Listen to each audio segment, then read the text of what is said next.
Nós estamos chegando em Sukkot. Sukkot, obviamente, lembra a gente de duas coisas. Você tem a Sukkah e você tem Arba Minim. Ou seja, as 4 plantas, 4 tipos, espécies de plantas que a gente usa para fazer a mitzvah em Sukkot. Nessa tabelinha que a gente está vendo aqui, nós vamos ter a Sukkah com a palavra Makif. Sim?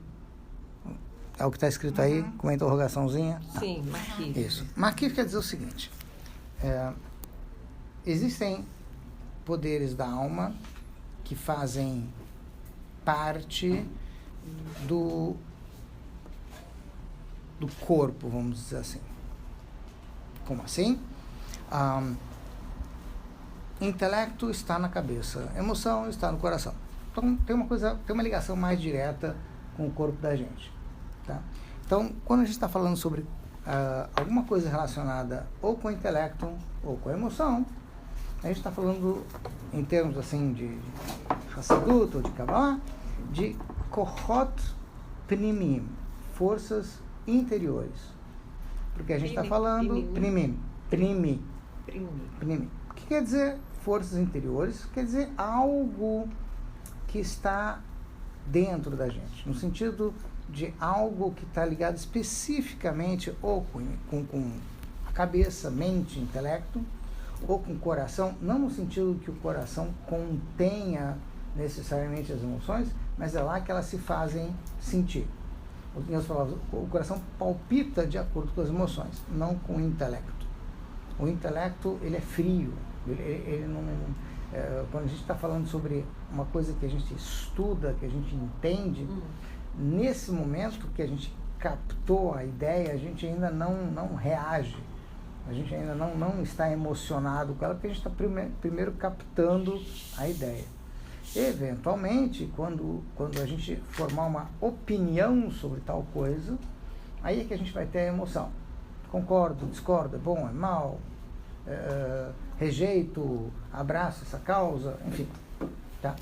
Então, ambos, o intelecto e a emoção, são descritos como forças, kohot, primim, interiores.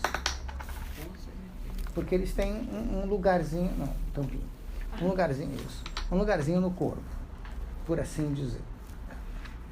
E aí existe o que a gente chama de kohot makifim, forças abrangentes.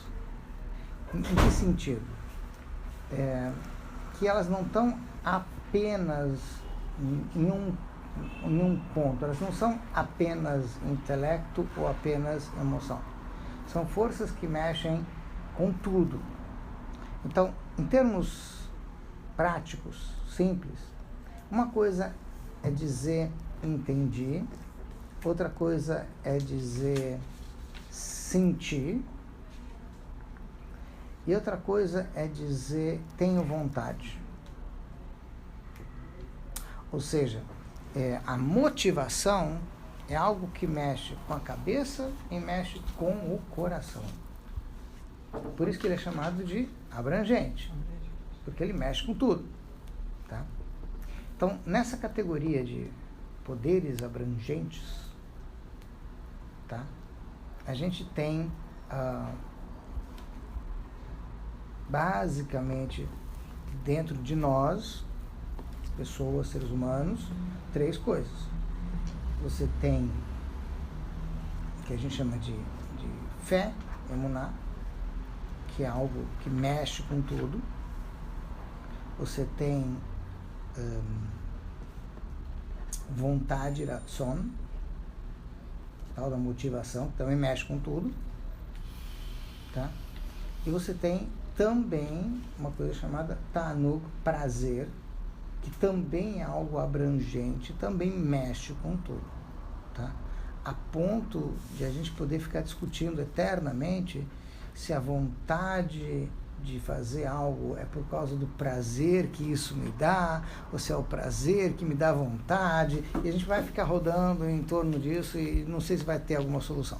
Mas é óbvio que tem uma ligação entre ambos e que isso provoca, de alguma maneira, motivação. Então, muitas vezes, conseguir motivar alguém a participar de algo, a fazer algo, significa dar a essa pessoa o prazer que ela não tinha antes, que agora ela vai ter com essa tal atividade ou com aquilo que ela está fazendo.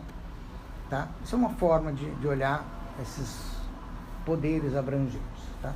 O que significa que é óbvio que eles mexem, mas eles mexem quando chegarem na ação. Ou seja, a pessoa pode estar motivada, a pessoa pode estar animada, mas se não fizer nada, não chega em lugar nenhum. Então, tudo isso é importante na medida que chegar até a ação. Em Sukkot, a gente vai ter o que a gente chamaria de as forças interiores e as forças exteriores. Tá. As forças exteriores abrangentes estão representadas pela Sukkah. Uma vez que a Sukkah envolve a pessoa. É a única mitzvah onde você está dentro da mitzvah. Perdão, não é a única mitzvah. Você tem um mikve também, que o mikve, bem ou mal, você está dentro da mitzvah, tá? Mas, basicamente, essa é uma mitzvah que você pode continuamente estar dentro dela. Mikve nem tanto. Ficava com tempo, não muito tempo. Mas, enfim, tá? Então, na Sukkah, a gente tem esse lado makif, esse lado abrangente, onde tudo que você faz, bem ou mal, dentro da Sukkah, acaba se tornando uma mitzvah. Você consegue trazer um pouquinho de luz divina para tudo que você faz dentro da Sukkah, por mais que seja uma coisa simples, seja comer, seja beber, sei lá, o que for fazer na Sukkah, isso, de alguma maneira, já é, em Sukkot, é diferente, porque já está com essa luz abrangente da Sukkah. Então, isso é um lado, vamos dizer assim, do Sukkot, o lado abrangente do Sukkot. Esse lado abrangente se aplica de dia e de noite. Não tem um horário. Você pode fazer a mitzvah de comer na Sukkah a qualquer hora do dia, qualquer hora da noite. Tá? Obviamente, para se cumprir a mitzvah de comer na Sukkah, a gente tem que ter uma refeição. Tudo bem. O que a Torá chama de refeição pode não ser a mesma coisa que a gente chama de refeição. Tá? Então, por exemplo, aqui no Brasil, qualquer peão de obra vai te dizer que refeição é um prato cheio de arroz, feijão, bife, e se caprichar um pouquinho, bota umas fritas. Farofa. Farofa. Enfim, tá? Muito bem. Isso, pela Torá, não é ainda uma refeição. Porque por mais que isso, obviamente, vai sustentar o pessoal da obra, tá? Mas a Torá considera uma refeição algo que foi feito com farinha de trigo, cevada, aveia ou centeio, em forma de confeitado, seja bolo, seja pão, seja biscoito, o que for, mas isso é chamado de uma refeição que sustenta. A ideia é de que o pão é o que a gente chamaria de refeição e o resto vem acompanhá-lo, tá? Hoje em dia, bem ou mal, o resto virou o principal e o pão ficou meio que para a segunda categoria. Mas na prática, até hoje, se usa a expressão o pão de cada dia, tá? No sentido de que isso realmente é a base da alimentação. Então, a obrigação de se comer dentro da Sukkah se aplica basicamente a uma refeição, seja ela com pão ou seja ela com alguma outra, confeitado, seja bolo, macarrão, biscoito, o que for, que também é feito de trigo. E aí então eu posso fazer uma brachá especial de comer na Sukkah, na medida que eu estou fazendo também essa refeição dentro da Sukkah. Isso não tem horário, pode ser de noite, pode ser de dia. Tá. Essa mitzvah a gente tem agora, depois de Rosh Hashanah, depois de Yom Kippur.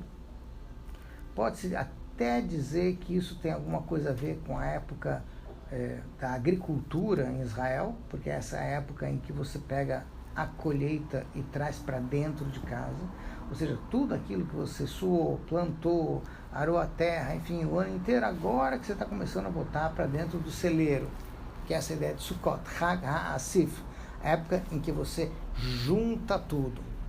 E no sentido físico, realmente, você está juntando a colheita e botando no celeiro. Se você tem uma plantação de trigo em Israel, é isso que você vai estar fazendo nessa época, tá? Agora, é óbvio que não está se falando apenas da colheita e do trigo físico, porque, obviamente, primeiro, não é todo mundo que tem campo, não é todo mundo que vive em Israel, enfim. Então, essa colheita também tem um sentido mais abrangente, que é, a gente tem uma colheita espiritual que a gente faz agora em Sukkot, que a gente plantou, por assim dizer, em Rosh Hashanah e Yom Kippur. E que a gente vai começar a colher agora em Sukkot. Ou seja, em Rosh Hashanah e Yom Kippur, nós plantamos, por assim dizer, se é que eu posso usar a palavra plantar, o conceito de aceitar a autoridade de Hashem. Isso basicamente é Rosh Hashanah. Tá? E Yom Kippur, você está muito ligado com a ideia de assumir um compromisso com ele. Ser perdoado por ele, ser avaliado por ele. Mas a ideia aqui é não apenas de aceitar que existe uma autoridade, e sim de a gente ter um compromisso, a tal ponto que se a gente erra, a gente confessa que erra e começa tudo de novo. Tá? Então, essas duas coisas, aceitar a autoridade de Hashem e ter um compromisso no sentido de ter que pedir perdão por aquilo que a gente fez de errado em relação a ele, não aparentam ser coisas muito prazerosas. Porque implica em você diminuir o teu ego para fazer aquilo que ele quer, ou para se colocar à sua disposição de Hashem. Tá? Então, tudo que diminui o ego da gente, obviamente, não está funcionando. Tá, me dá um minutinho só. Tá bom. Eu vou ver lá com a Rose. Então, o que acontece no Rosh Hashanah e Yom Kippur, que a gente chama de dias solenes. Então, solene é uma coisa que intimida, ou seja, você diminui o seu ego e você deixa Hashem ocupar todo o espaço, mas, obviamente, isso pode fazer com que a pessoa se sinta meio para baixo. Pode ser, tá? E o que Sukkot vem dizer não, uma alegria verdadeira só existe quando não tem ego. Porque o ego atrapalha a alegria, não é o contrário. Em outras palavras, uma pessoa, quando realmente está feliz, ela não quer ficar sozinha e ocupar o espaço de todo o salão, muito pelo contrário, ela quer que mais pessoas venham compartilhar a alegria dela. Ou seja, ela diminui o ego dela, porque, obviamente, ela não tem tanto espaço. Só falar, não, mas ela aparece mais, porque mais pessoas vão saber da alegria dela. Pode ser que tenha um lado assim. Mas se esta pessoa que está comemorando não gosta das pessoas que ela convidou, não se dedica a essas pessoas, essa felicidade não vai durar e ela é falsa. Porque está todo mundo lá pela comida, não por ela. Óbvio. Tá? Então, é óbvio que se ela realmente está interessada nas pessoas, ela está lá para os outros, aí sim, a alegria dela e dos outros vai ser maior. Tá? Então, a ideia de Rosh Hashanah e Yom Kippur é que a gente tem uma missão, tem um compromisso com Hashem. Isso pode, de alguma maneira, diminuir um pouco o nosso ego, e deve diminuir, porque, afinal de contas, isso significa que eu tenho que prestar contas a alguém daquilo que eu estou fazendo. Mas, ao mesmo tempo, quanto menor é o ego, maior é o espaço para alegria. Por quê? Porque eu sei que eu estou aqui para uma missão. Eu sei que eu estou aqui para uma função. A Hashem quer que eu esteja aqui nesse mundo para fazer alguma coisa, e isso deve me dar alegria, na medida em que eu estou procurando fazer o melhor que eu posso. Então, Sukkot é chamado de Zman Simchateinu, a época da nossa alegria. Porque agora eu vou colher o que eu plantei em Rosh Hashanah e Yom Kippur. Afinal de contas, agora é o momento. Tá? Em que sentido? Açúcar é o lugar onde eu posso agregar as pessoas. É o lugar onde a gente pode juntar as pessoas. Em teoria, assim consta nos livros, todo o povo de Israel poderia comer na mesma açúcar. Ou em rodízio, tudo bem, vai lá, então dá um pouquinho de trabalho, mas tudo bem, tá?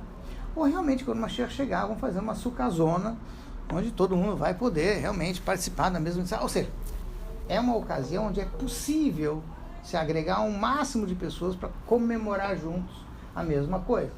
Então isso tem tudo a ver com o conceito de alegria, porque quanto mais pessoas estão participando, maior é a alegria, e realmente cada um vai ocupar menos espaço, porque fisicamente vai ter que ocupar menos espaço, mas a alegria maior é justamente isso, de poder compartilhar mais, o que obviamente a alegria da Sukkah não é a alegria da colheita que eu fiz. A colheita que eu fiz foi de trigo. Sim? Então, com essa colheita eu vou ter o que comer, eu vou ter o que vender, e com isso eu vou ter um dinheirinho, enfim, a gente vai ter alguma prosperidade, alguma coisa ao longo do ano. A Sukkah é feita com o refúgio da colheita. Ou seja, o que cobre a Sukkah, a folhagem que cobre a Sukkah, é do que sobra da videira, da parreira, é do que sobra da palha do trigo. É o que sobra da colheita, não é a própria colheita. Aquilo que sobra da colheita você faz a sua Sukkah. Ou seja, a Sukkah não é o resultado da tua prosperidade, no sentido de que aquilo que eu ganhei agora, isso me deixa feliz. O que me traz a alegria é o refúgio disso. É a parte que eu não uso para mim, mas que eu posso usar agora para os outros. Porque nessa Sukkah eu vou poder colocar mais gente junto comigo. Tá? Então isso, de uma certa forma, ajuda a gente a entender um pouquinho do porquê que Sukkah e Sukkot é a época de Simcha, a época de alegria.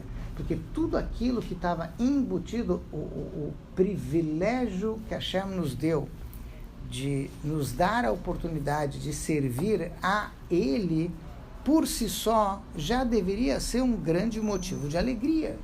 Nem todo mundo tem consciência disso, e nem todo mundo tem esse privilégio, ou pelo menos sabe desse privilégio. Tá? Então, no Tânia, a obra básica do Tânia, ele dá um exemplo para ilustrar isso daqui um pouquinho melhor. Ele diz o seguinte: imagine uma pessoa pobre, que não tem meios, que mora na rua, na sarjeta, mal tem o que vestir, mal tem o que comer. A distância entre essa pessoa e o homem mais poderoso daquele lugar, que seria, sei lá, o rei, vamos dizer assim, é intransponível. Ela não imagina, essa pessoa, esse mendigo, ele não imagina algum dia ter alguma relação com o rei. Até porque, se o rei passar por ali, não vai dar a mínima bola para ele. Por mais que ele faça barulho, por mais que ele faça, enfim. E é entendível, é lógico isso, porque realmente a distância é muito grande, uma coisa, um não tem nada a ver com o outro. Então, por que ele haveria de ter alguma relação com o rei? Até que um belo dia aparece a carruagem real na calçada, para do lado deste mendigo, e as portas se abrem e ele entra em pânico. E agora? E de dentro da carruagem sai Sua Majestade Real. E o mendigo não tem aonde enfiar a cara, eu aqui desse jeito, o rei aqui. E o rei diz para o mendigo: vem comigo. E bota ele para dentro da carruagem. O mendigo fica apavorado. Se ele estava em pânico antes, agora ele está totalmente apavorado. Com certeza agora é o fim, vão acabar comigo. O rei deve ter se sentido ofendido de ver um mendigo no reinado dele. Eu sei lá, por que o rei vai querer me levar para algum lugar? Só se for para isso. Então, o caminho inteiro ele treme. Veja bem, ele está sentado junto com o rei, na mesma carruagem, mas ele morre de medo. Mas ele morre de medo porque ele não sabe o destino. Tudo bem. Aí ele chega no palácio. E o rei manda levá-lo a um dos aposentos reais, onde vão lhe dar um bom banho, roupa, comida, enfim, tudo que ele precisa. E depois vão trazê-lo de volta para Sua Majestade. E ele continua em pânico, menos agora talvez, mas ele continua assustado, porque o que eles querem de mim? Por que me deixaram aqui? Por que me trouxeram para cá? Até que o rei finalmente lhe diz: você foi escolhido para ser o limpador de latrina real. Essa parte da história não está no time, mas tudo bem. Isso daqui é meu acréscimo, tá? Que seja. E ele está feliz da vida. Veja bem, pode não ser uma função muito honrosa. Por outro lado, ele tem acesso direto à intimidade do rei, aos aposentos reais, coisa que nenhum outro ministro no reino tem, e ele entra a hora que ele quer, ele sai a hora que ele quer. Ele tem essa liberdade, porque ele dá os horários, enfim, mas ele pode entrar. Ele não tem que marcar a hora para falar com o rei, porque ele pode entrar lá. Isso tudo graças a uma missão que o rei lhe deu. Então, neste momento, ele se sente o homem mais feliz do mundo. Ele não quer saber se é limpar a latrina, se é alguma outra coisa. Tudo isso não faz a mínima diferença. Eu estou na intimidade do rei. O rei veio e me trouxe para a sua intimidade. Podia ter escolhido trocentas pessoas, escolheu a mim. Tá bom, escolheu a mim para eu fazer um trabalho que não é lá muito agradável, talvez ele trabalhou, não sei. Mas ele me escolheu. E ele me trouxe aqui para dentro. E eu estou aqui no palácio, próximo do rei. Tem que ficar chateado? Tem que ficar triste? Não. Então, até um certo ponto, Rosh Hashanah Kippur é aquela viagem onde ele está assustado. Aonde estão me levando? Aonde eu vou? Para onde eu vou? E em Sukkot ele chega no palácio e fala: ó, o rei quer que eu sirva a ele. Então ele quer que eu faça essa mitzvah, aquela mitzvah, a outra mitzvah. Puxa, mais feliz, eu fui escolhido para isso. Tinha tanta gente que Deus, o rei, no caso, podia escolher, escolheu a mim. Então isso é um lado da ideia da alegria de Sukkot. Nós saímos do Rosh Hashanah Kippur e a gente começa a ver agora o resultado. Ou seja, no simples fato de eu estar comendo numa sukkah, por exemplo, que não é um serviço muito complicado, tá? Eu estou servindo a Deus. Por quê? Porque eu larguei a minha casa para ir para a sukkah porque ele mandou.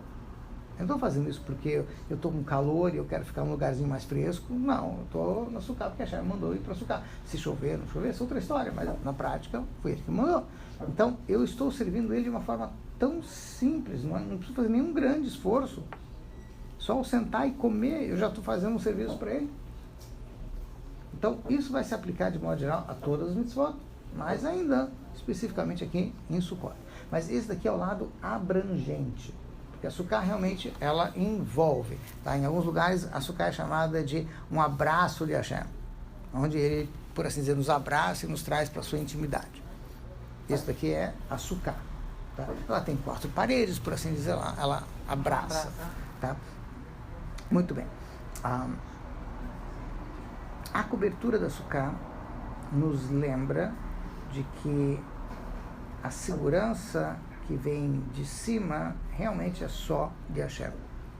Porque na sukkah a pessoa não tem certeza de que a sopa dela vai acabar. Explico. Se chover, a sopa dela não acaba. Concorda comigo? Sim. E ela corre esse risco. Ela vai tirar as suas coisas da cozinha, botar na sukkah. A sukkah, ela ocupa o mesmo lugar que a sala de estar da nossa casa. Essa é a função da sukkah. Então, na sukkah, eu não vou colocar lixeira, porque eu não coloco lixeira na minha sala de estar. Vou colocar os melhores pratos, enfim, colocar as mesas. Nem a panela eu trago para a sukkah, porque ninguém traz panela para a sala de estar, que eu saiba, o pessoal tem que cuidar de deixar a panela na cozinha, tá? Então, a mesma coisa com a sukkah. E aí, então, a gente senta e come na sukkah como se nada fosse acontecer, por mais que pode chover a qualquer instante. Mas eu estou na sukkah. Se chover, tudo bem, tem que sair, mas eu estou fazendo a minha parte. Ou seja, não importa o que aconteça, eu sei que eu estou na mão de Hashem o tempo todo. Então, eu não me revolto necessariamente com o fato de estar chovendo agora e eu estar na sukkah. Porque é assim que ele quis, então eu estou na mão dele.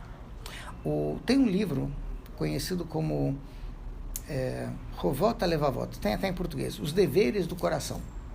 É um livro que fala sobre uma série de comportamentos, de atitudes positivas que a gente tem que ter.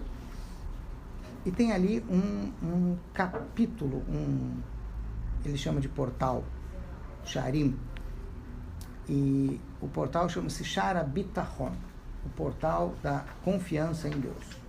Nesse Bitachon é confiança. Confiança. Isso.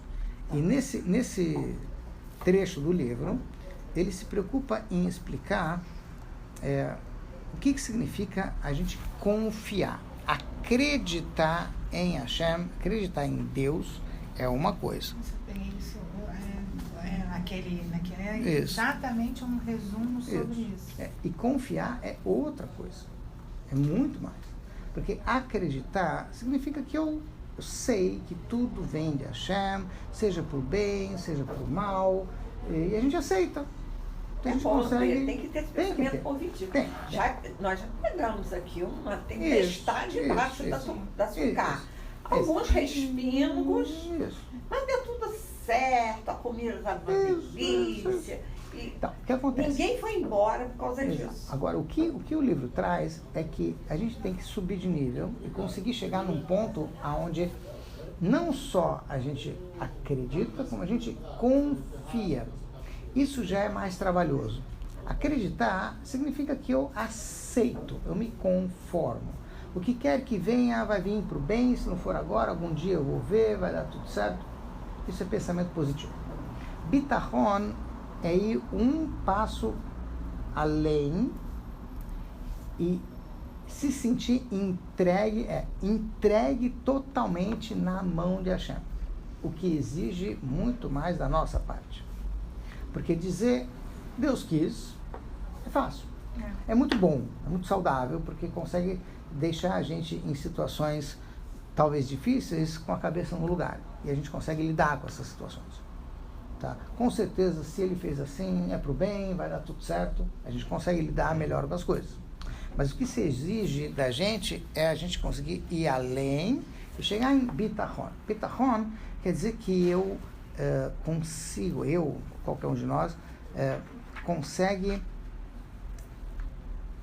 se sentir como um escravo na mão do seu dono. Que para os dias de hoje é uma sensação meio fora da democracia, mas tudo bem. Tá. O que significa isso? Na época em que havia escravos, eu não estou falando dos escravos aqui do Brasil, mas de modo geral, quando a Torá fala sobre o conceito de escravo, significa que uma pessoa está totalmente à mercê de uma outra. Para tudo. Para comer, para beber, para se vestir, para tudo que ela precisa, ela depende daquela pessoa.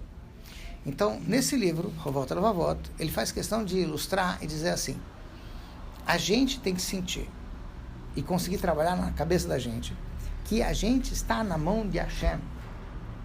E não tem como fugir disso. O que quer dizer isso? Que ele vai nos prover com certeza de tudo que a gente precisa, porque a gente está na mão dele. Não tem mais ninguém para quem eu possa apelar. O escravo não tem para quem apelar. Ele só pode depender do seu patrão.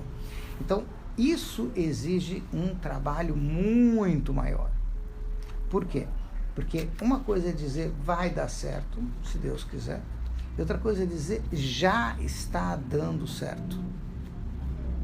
Isso é para o bem. Você tem dois exemplos na Gemara, no Talmud, para ilustrar os dois tipos de enfoques. Tá? Você tem Rabi Akiva e você tem Nahum Ish Gamzu. Vamos lá. Nahum Ish Gamzu viveu antes do Rabi Akiva, foi um dos mestres do próprio Rabi Akiva. É o nome desse Nahum. O nome dele é Nahum. Tá. E as cidades onde ele morava tinha um nome. Tá? Tá. Então, ele era chamado de Nahum, o homem da cidade tal e tal. Tá? A cidade onde ele morava, enfim, chamava-se Gimzo. Gimzo. Tudo bem. Na prática, em hebraico, essa palavra Gimzo dá para ler também como Gamzu. Gamzu. Tá. O que significa isso? Gimzu é um nome, Gamzu é um apelido que deram para ele. Nahum, o homem do Gamzu. Isso também. Por quê? Tudo que acontecia com ele, ele dizia Gamzu letová. Isso também é para o bem. Isso. Tá? Então nós temos um episódio clássico, vamos dizer assim, que a Gemara conta, onde esse Nahum estava numa delegação de rabinos, indo para Roma, porque os romanos tinham feito um decreto contra o povo judeu e ele tinha que reverter esse decreto. O jeito de fazer isso era se apresentar no Senado e trazer um monte de joias para o rei. Infelizmente tinha que subornar o rei naquela época e não mudou nada de lá para cá, infelizmente é assim. Por quê? Porque aí ele vai te dar ouvidos. Não quer dizer que vai mudar alguma coisa, pelo menos assim ele te dá ouvidos. Aí quem sabe você com a sua capacidade consegue reverter um pouco a maneira do rei pensar. Então ele foi com uma caixa de joias e tudo mais que eles juntaram, enfim, conseguiram fazer uma vaquinha em prol da causa. Ele levou isso para Roma, chega em Roma e ele se hospeda num hotelzinho e o dono do hotel descobre que ele tem uma caixa de joias. E essa caixa de joias, o dono do hotel lá, tirou as joias, encheu de areia, fechou. E o Rav Nahum nem pensou, nem imaginou que isso tivesse acontecido, levou a caixinha dele lá para o palácio, enfim, para o encontro dele com o imperador. Ele fala, tudo bem, mas o imperador estava de olho na caixa. Então ele apresenta a caixa, e o imperador emocionado vai abrir a caixa. Uau, o que eles estão me oferecendo? Um monte de areia. Assim, choque total. E aí sua majestade já está para soltar uns impropérios aí. Eu não estava lá presente, mas eu imagino que deve ter sido algo semelhante. E de repente um dos homens da corte, um dos conselheiros do rei, enfim, um nobre, se vira para o rei e fala: os judeus não são bobos. Eles não iam trazer para a sua majestade uma caixa de areia a troco de nada e colocar em risco a vida deles. Então, aqui tem coisa. E o rei parou para pensar: sim, tudo bem, e aí, próximo, tá? E o nobre disse para ele: eu convivo com judeus, eu soube que o patriarca deles, Abraham, um dos patriarcas deles, teve que enfrentar 5 reis, sozinho praticamente, com seus homens, e graças a um punhado de terra que ele jogava neles, se transformava em armas, enfim, ele conseguiu derrotar esses reis. Vai saber se essa areia não tem alguma coisa a ver. O rei achou muito esquisito. Se o Rav Nahum tivesse dito isso, o rei realmente teria tomado lá as suas providências. Como foi um nobre da corte que disse isso, o rei pensou: e aonde podemos aplicar? Então ele disse: muito simples. Sua majestade está com sérios problemas na fronteira com os germânicos, os bárbaros germânicos. Por que sua majestade não testa? A gente não está conseguindo repeli-los. Vamos levar a caixinha de areia e vamos ver se funciona. Se não funcionar, funcionou. Se não funcionar, tudo bem. E funcionou. E ele se tornou, eu esqueci o nome dele, não sei o que, Germânicos, do Sídio, sei lá o nome dele. Enfim, porque ele conseguiu repelir os germânicos, enfim, aquela empreitada lá. Seja lá o que for. A caixinha de areia. A caixinha deu certo. Só que naquele momento em que o rei abre a caixinha e vê a areia, e obviamente ficou furioso, Rav Nahum disse: Gam Zu Letová, isso é para o bem. Essa caixinha não é o meu problema, ela é a minha solução. E ele acreditou nisso a ponto de ficar tranquilo. Ele não se alterou, não perdeu a cabeça. Não, é isso que eu digo que é um trabalho, tá? E ele ficou ali confiante, com certeza essa é a solução. Como que Deus fez o nobre aparecer naquela hora? Tudo bem, isso eu deixo para Deus resolver, mas com certeza deu certo, ajudou, resolveu, foi o Hashem, tá? Isso é a atitude do Rav Nahum, onde ele vê no problema ou naquela situação, ali está a solução, ali mesmo que está a bondade de Hashem. Muito bem. Ele consegue acreditar, não, confiar. Confiar significa eu estou tranquilo. Quando você confia, você tem tranquilidade. Se você está ansioso, é porque você não confia. Ou seja, numa situação comum, do dia a dia, se eu tenho que pagar uma conta, infelizmente só dá para pagar no banco, enfim, e eu não tenho como ir para o banco, eu pego a conta e o cheque, o dinheiro, sei lá, dou na mão de alguém para ir pagar. Se eu confio, eu deleto, tiro da cabeça e vou fazer minhas coisas, estou tranquilo. Se eu não confio, eu vou ficar ligando de 5 em 5 minutos. E aí, 10:04, você não foi para o banco ainda, você está onde? E como é que eu vou pagar? Vence hoje, depois tem multa. Enfim, tá? Então, a tranquilidade é o exercício. Estar tranquilo, apesar de eu não estar vendo muito bem a solução do problema. Mas eu confio. Se eu confio, então vai dar tudo certo. Por mais que eu não estou vendo muito bem como é que vai dar certo, mas tudo bem, eu confio. Então, esse é um exercício. Esse é um exercício mais difícil, que vai exigir mais da gente. E é um trabalho, tudo bem? Cabe a nós trabalhar. Tá? Uma vez, outra vez, até que a gente consiga. Isso é Nahum Ish Gamzu. Depois você tem Rabi Akiva. Rabi Akiva já tem uma outra atitude, não deixa de ser correta, afinal de contas ele era aluno do Nahum Ish Gamzu, mas você vê que já não é a mesma coisa. Rabi Akiva estava viajando, enfim, numa época muito, muito difícil em Israel. Os romanos estavam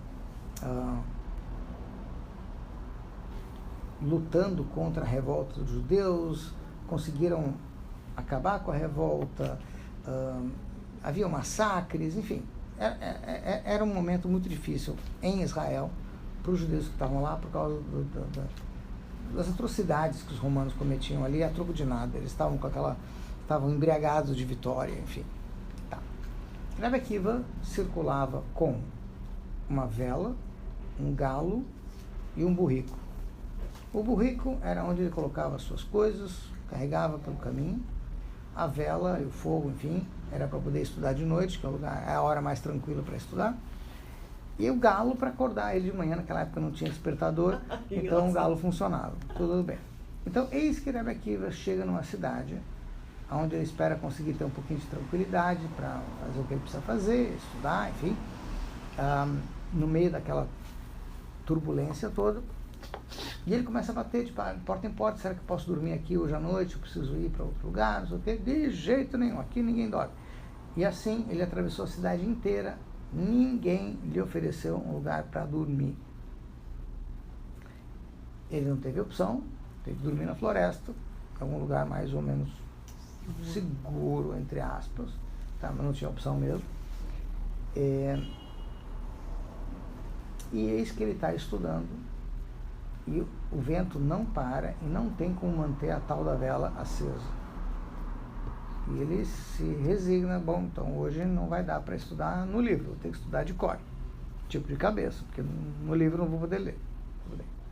Daqui a pouco ele ouve um som estranho, ele vê um leão, ou uma leoa, não sei, abatendo o burrico dele. Aí ele já falou antes: bom, tudo que Deus faz é para o bem, tudo que Deus faz é para o bem, não sei porquê. Até que finalmente um gato ou outro animal semelhante vai e come o galo dele. Aí ele fica sem vela, sem galo, sem burrico. E ele volta a dizer: Kol David Rahman Letava, tudo que Deus faz é para o bem. Quer dizer, vai vir alguma coisa boa, tudo bem, se Deus quiser. Tá, se resignou e não tem jeito. Tá. No dia seguinte, ele sai da floresta e vai para a cidade. E cadê a cidade? Cinzas. Cidade destruída. Naquela noite os romanos passaram ali, fizeram um estrago, não sobrou pedra sobre pedra. E ele estava lá na floresta. Porque ninguém deu. Com um burrico, com um negócio. E ele ficou imaginando: se os romanos tivessem visto a vela, se os romanos tivessem ouvido o burrico, ou o galo, então agora eu sei que foi para o bem. Tá? Então o que quer dizer? Ele se resignou. Tá? Óbvio que no nível do Rabi Akiva isso também era bastante. Eu não sei se a gente consegue fazer essas coisas do jeito que eles fizeram, mas pelo menos a gente tem uma base onde se basear para fazer isso. Tá? Até um certo ponto, o que se exige da gente na Sukkah é algo semelhante. Talvez não seja tanto, mas é com certeza semelhante. Vá para a Sukkah tranquilo, senta e come, independente de como esteja a previsão do tempo. Essa é a sua mitzvah, você vai lá e faz. O que for, deixa por conta de Hashem. Tá? Aí isso vai ser só pro bem, ou se isso mesmo vai ser o bom, isso tudo bem. Aí a gente vai ver, cada um vai. Mas a ideia é de que eu tenho que fazer uma ação para colocar esses conceitos na prática. Tanto a ideia de confiança quanto a ideia de fé em Hashem tem que ser uma coisa que se aplica no dia a dia. Por outro lado, o fato de a gente já ter passado Rosh Hashanah e Yom Kippur, já ter trabalhado um pouquinho com o nosso ego e aceitar uma autoridade acima da gente, de aceitar que a gente tem uma missão a cumprir, facilita, ou deveria facilitar, a união entre nós, como a ideia da Sukkah, que você abraça e junta todo mundo. Então, puxa, zeramos, estamos de igual para igual, então vamos nos unir. E aí que vem o lado curioso, porque existem vários sistemas filosóficos onde quiseram pregar essa ideia de igualdade. E não tem dado muito certo. Porque se fala, todos são iguais perante a lei. Aí você vai ver a lei, tem os que são mais iguais. Enfim, então não tá para todo mundo ser igual perante a lei, por mais que a boa vontade seja grande. Tá? E assim a gente vê, vamos nivelar todo mundo, não vamos ter mais classe alta, classe média, classe baixa, não deu certo, e por aí vai. Então, dizer que todo mundo é igual não é a forma de unir todo mundo, por um motivo muito simples. Ninguém é igual a ninguém, porque cada um veio para esse mundo com uma missão específica. Então, cada um é cada um. Então, como é que a gente pode chegar num nível maior de união? Como é que a gente consegue conviver com as pessoas? Aceitando cada um como ele é, sem querer mudar os outros, querendo mudar apenas a si mesmo. E aí, com certeza, a gente vai acabar também ajudando os outros a mudar. Mas a ideia aqui é muito simples. Você tem 4 espécies. O etrog, sim, o hadass, a zaravot e o lulav. O etrog é aquela fruta cítrica, tá? Que originalmente, eu diria, ela é da Calábria, do sul da Itália, originalmente, depois se espalhou para o mundo inteiro, enfim, Israel também, outros lugares, mas basicamente o Midrash diz que era ali que começou, vamos dizer assim, a Calábria, na Calábria que começaram o etrog. Até hoje tem etrogino da Calábria, tem gente que faz questão de comprar o etrog que vem de lá. Esse etrog é uma fruta curiosa, porque ela fica diferente das outras frutas que estão nas árvores, que ficam maduras e caem. O etrog não cai. Ele nunca fica maduro. Ele não para de crescer o ano inteiro. Se você deixar o etrog na árvore, ele vai virar uma melancia. E o que acaba acontecendo? A árvore toda do etrog, na medida em que você deixa ela crescer selvagem, os frutos ficam tão grandes que a árvore todinha arria, os frutos chegam ao chão, o cheiro do etrog atrai muitos bichos, enfim, porque é um cheiro muito agradável, e eles vão e comem a fruta, espalham as sementes e a árvore volta para o lugar. Tá? Então, esse é o seu processo natural de reprodução da etrogueira. Tá? É uma fruta atípica, até porque 2/3 da fruta é casca. Então, ele não serve como fruta. Você ouve falar hoje em limão siciliano. A Sicília é uma ilha que fica em frente à Calábria. Tá? Eu diria, até um certo ponto, que o limão siciliano, sem fazer grandes estudos profundos, nem de Wikipedia, nem de não sei o quê, que tem algum parentesco com o etrog, porque o limão siciliano tem uma aparência nobre, vamos dizer assim, semelhante ao etrog, mas é um limão comum por dentro. Ou seja, é o etrog enxertado com algum outro limão que deu esse limão siciliano, alguma coisa assim. Mas o etrog que a gente usa tem que ser um etrog não enxertado, in natura. Tá? Então, por isso fica mais caro, mais difícil, mas ele tem qualidades que os outros não têm. Ou seja, o Midrash ele diz que cada uma das 4 espécies representa um tipo, uma atitude de uma parte do povo judeu em relação à Torá e às mitzvot. Então, o etrog tem cheiro, um cheiro agradável, tem gosto, bem ou mal é uma fruta. Então, ele tem o cheiro das mitzvot e o gosto do estudo de Torá. Então, ele representa aquelas pessoas que se dedicam ao estudo e que se dedicam a fazer mitzvot de forma destacada. Aí vira um etrog, tá? Que é uma fruta que realmente se destaca. Tudo bem. Depois você tem o lulav. Lulav é uma folha de tamareira, onde todas as folhas estão grudadinhas uma com a outra.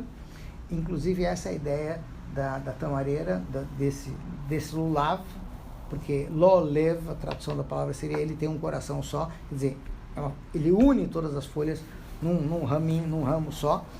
E o lulav tem a ver com a tamareira. Então, ele tem a ver com a questão do gosto. Tá? Representa aqueles que se destacam mais, que se dedicam mais ao estudo, aquilo que tem gosto. O estudo de Torá é como comida que você bota para dentro e fica dentro de si. Mitzvot é como um cheiro que você tem que trocar, tem que fazer passa um tempo, tem que fazer de novo. Tá? Então, assim também, com as mitzvot, assim como perfume, depois de um tempo passa o efeito, tem que fazer de novo, a mesma coisa com as mitzvot. Você tem o hadass. Hadass é mirta, são folhinhas que têm cheiro. Então, eles representam aqueles que se destacam, se dedicam mais às mitzvot, mas não tem gosto, você não come mirta. Tá? E, finalmente, tem a aravá, as aravot, enfim, aonde não tem gosto, não tem cheiro, não tem nada. Que representa aquelas pessoas que realmente não se destacam muito, nem em Torá, em estudo, e nem em cumprimento de mitzvot. Não que não façam nada, mas não se destacam. Por exemplo, tem pessoas que rezam mais do que fazem. Mas tudo bem, as pessoas, não é que elas não têm nenhuma ligação com a Deus, tá? Porque rezar é muito importante. Sim, veja bem, até aquelas pessoas que por qualquer motivo você não vê fazendo mitzvot, com certeza em algum momento estão rezando. Porque sempre vai ter uma hora onde a pessoa tem que, Deus me ajuda, porque está difícil. Então, rezar, pelo menos, isso com certeza ela faz. Muito bem, o que acontece na prática? Quando você vai fazer a brachá, você pega o lulav, e ele está com os hadassim e as aravot atadas nele. O etrog está numa caixinha separada. Tá. O etrog é o mais caro do grupo aqui, em termos de preço, mais difícil de conseguir e tal. E ele tem uma caixinha, se bobear, tem gente que usa caixinha de ouro, caixinha de prata, caixinha sei lá o quê, para guardar o etrog, que é especial e tal. Tudo bem. Então vem a Torá e nos diz o seguinte: na hora de fazer a brachá, você segura os 3 na mão direita, se for canhoto, na sua mão forte, que seria a esquerda, tá? E o etrog na mão fraca. Mas o etrog não é o homem, tipo, é o cara. Ele tem tudo, estudo, isso e aquilo. Sim, mas tem um pequeno defeito que tem que ser trabalhado aqui. Ele é elitista. Ele é tão bom que ele se separa dos outros. Porque ele acha que é bom demais. Então ele fica ali separadinho. Tá? Os outros conseguem ficar juntos, porque nem acha que estuda muito, nem faz muito. Cada um não se acha grande coisa, consegue ficar junto. Tá? E aí a brachá você faz no lulav, porque é ele que junta todo mundo. Então, e quando você faz a brachá, quando você vai juntar o etrog com os outros, quer dizer, antes de juntar, porque a mitzvah, no caso, é juntar os dois. Quer dizer, fazer o etrog encostar no lulav e se sentir como se tudo fosse uma coisa só. Porque no fundo, não tem razão para ele se sentir mais ou menos, porque está todo mundo junto. Cada um é cada um. Eu aceito o etrog como etrog, o lulav como lulav, e o hadass como... Porque cada um é cada um. Mas todo mundo tem que estar junto. Essa é a ideia. Ou seja, eu tenho que aceitar cada um. É importante a gente entender que cada um tem uma função. E não achar que esse é mais, por isso ele é mais isso, mas não, tem que estar todo mundo junto. E essa basicamente é a ideia de Sukkot, de juntar todo mundo, e se possível até dentro da Sukkah, que é mais um abraço, mais uma forma de unir. E aí, se Deus quiser, a gente vai conseguir botar na prática tudo aquilo que a gente conseguiu em Rosh Hashanah Yom Kippur, através da alegria de Sukkot, que é a alegria da união. Essa basicamente é. Como dizem os grandes sábios, a união faz a força, a união também faz o açúcar. Certo?